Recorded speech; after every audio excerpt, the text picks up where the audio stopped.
Okay, so you got your quad. Oh, I'm dying. Nick, you're all right, buddy. I know this sucks right now, but we're gonna get you out. It's gonna be a pain in the ass, but we're gonna make it happen.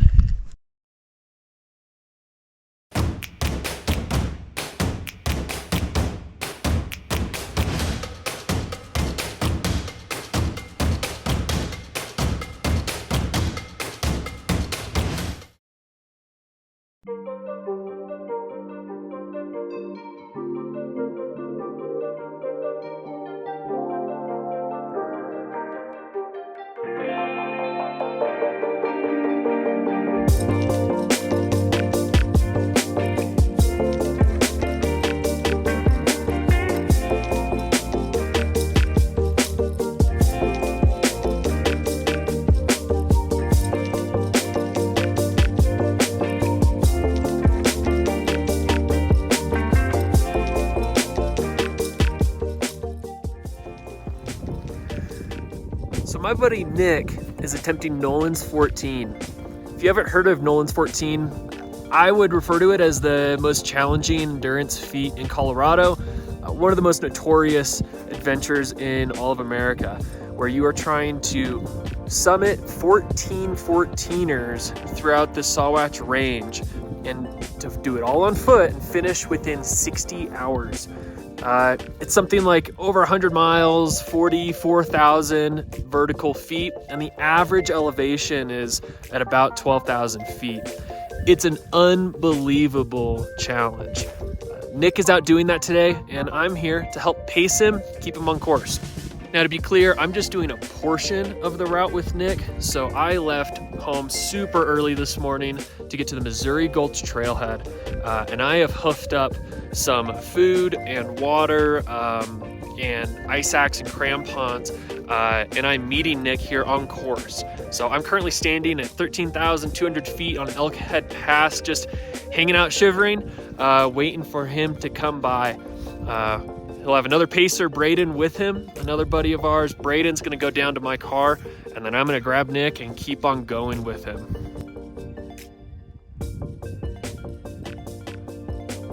All right, my time of sitting around shivering is almost over, because I can see Braden and Nick. They are working their way on down.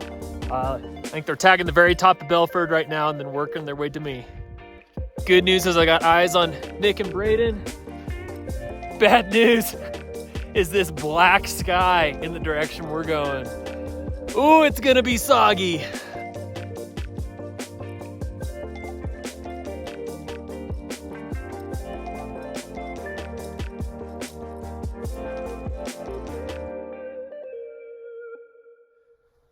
I want to provide a little more context of the state that Nick was in by the time he got to me. So he had already covered about 50 miles of terrain. He'd been up for 26 hours or so and was starting to suffer from AMS, acute mountain sickness. That's just a result of being up high for a really long time and exerting a high effort. You can train all you want. Sometimes AMS just kicks in, and unfortunately it had been hitting Nick pretty bad. So he was lightheaded, dizzy. His stomach was upset because of that. He was sleep deprived. He also was suffering from some ankle injury. Something was bugging him there. He'd also fallen and hit in his left knee, so he was pretty beat up. As we hit this snowstorm, we actually had him throw some jackets on and lay down and get a little bit of a nap in, which helped him get a little more mental clarity, but we knew it was going to be slow moving. Well, we had an eventful lightning storm roll through, but we're back on our feet and moving in the belly of the beast. Headed up Missouri.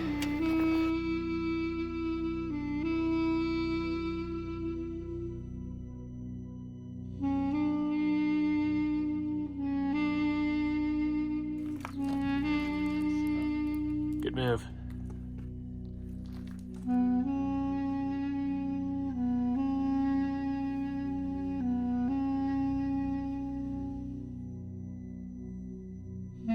We are almost on the summit of Missouri after going up the East Ridge.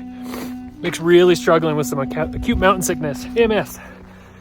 So we're trying to tag the top and get him down as quick as possible to take a nap kind of recover a little bit at a lower elevation. Nick on the summit of Missouri. Braden is parting ways, headed back to Missouri Gulch. And Nick and I are dropping down towards Cohesi Lake. Time to get rid of some altitude sickness for Nick.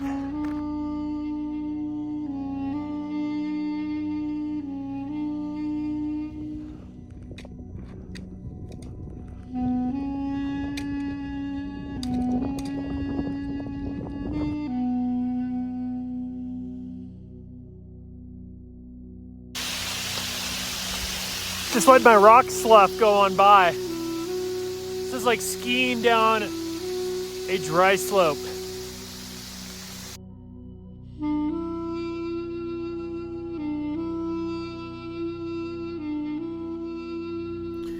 As Nick and I were dropping off Missouri Mountain, I could tell he was starting to come around a little bit.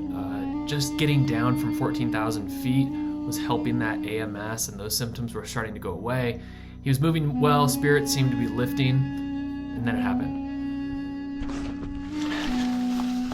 Okay, so you got your quad. Oh, I'm dying. Nick, you're all right, buddy. I know this sucks right now, but we're gonna get you out. It's gonna be a pain in the ass, but we're gonna make it happen. But I've got my inReach that I can text through. We've got communication, easy. There's Cohesi Trailhead. They can drive a 4Runner up to it. Yeah. Or we can just hike down to it. Yeah. How's the rest of your body? You got your left knee. Does anything else hurt? Altitude sickness. Right. Man. I did everything in my living, breathing power to like charge for something. What more could you ask for? Let's get up on this left leg.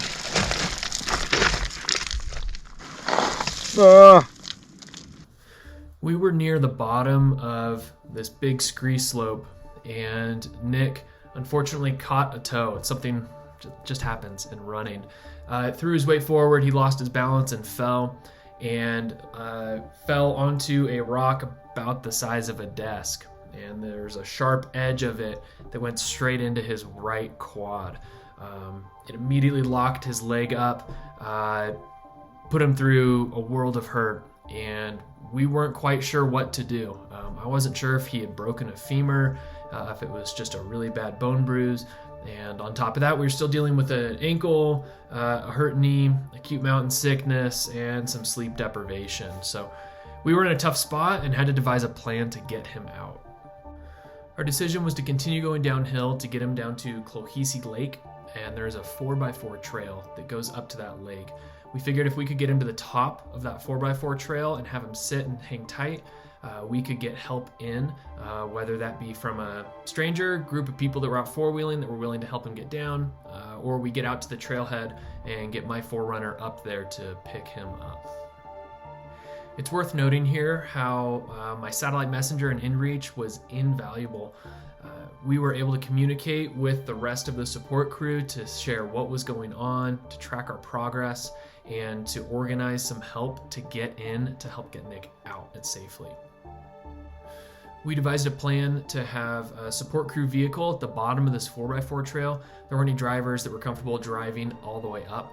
So we had vehicles at the bottom of this trail. And then once I had Nick on a good route, I ran down to the start of the 4x4 trail to see if I could find somebody that might be willing to help give him a ride out. Third snowstorm of the day. We also had another support crew member come up. That was Dade, who came in just to give us another set of hands to help move Nick through what was still very challenging terrain. We fortunately found some good Samaritans, a couple people that were up by this lake camping and offered to help us extract Nick. So they got one of their vehicles ready, drove it up to the end of the trail so that we had this really sweet Jeep Gladiator ready and waiting for us as soon as we got Nick down to vehicle access. It would have been amazing to see Nick finish Nolan's 14. However, the most respect is found when somebody keeps fighting in a situation where things aren't going their way. And that's exactly what I saw on this day. Nick fought so hard to get himself out. He worked through the pain, and made sure he got home safely so that he can attempt this route on another day. All said and done, Nick ended up having a torn ligament in his left ankle, just some bruising and abrasions on his left knee, and a deep bone bruise on his right quad. I had a similar injury once, and I could barely stand up, let alone walk, and he fought for 4 hours to hike himself out. So he's better now, back to moving, and fortunately, we'll get to try this again.